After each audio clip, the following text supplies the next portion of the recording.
Traffic পুলিশের উপর আক্রমণের অভিযোগে গ্রেফতার অটো চালক মান্না নাথ। ঘটনাকে ঘিরে ব্যাপক চাঞ্চল্য ছড়িয়ে পড়েছে গোটা শিলচর শহরে। সিগন্যাল অমান্য করায় ট্রাফিক পুলিশ অটো আটক করলে ঘটে এই বিপত্তি। অভিযুক্ত মান্না নাথকে গ্রেফতার করে আজ তাকে আদালতে প্রেরণ করা হয়েছে।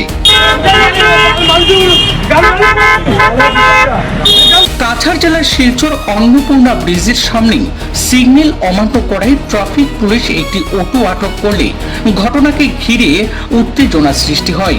এই অভিযোগে সেই সময়ই অটো চালক শিলচর রংপুর এলাকার বাসিন্দা মান্না নাথ উত্তেজিত হয়ে কর্তব্যরত পুলিশ কর্মীর সঙ্গে বচসায় জড়িয়ে পড়েন এবং পরে তার উপর আক্রমণ করেন বলে অভিযোগ উঠে আসে। ঘটনার জেরে কিছুক্ষণের জন্য এলাকায় চাঞ্চল্যের সৃষ্টি হয়। উপস্থিত স্থানীয় মানুষজন পরিস্থিতি সামাল দিতে এগিয়ে আসেন এবং উত্তেজনা কমানোর চেষ্টা করেন। তাদের হস্তক্ষেপেই পরিস্থিতি নিয়ন্ত্রণে আসে বলে জানা গিয়েছে।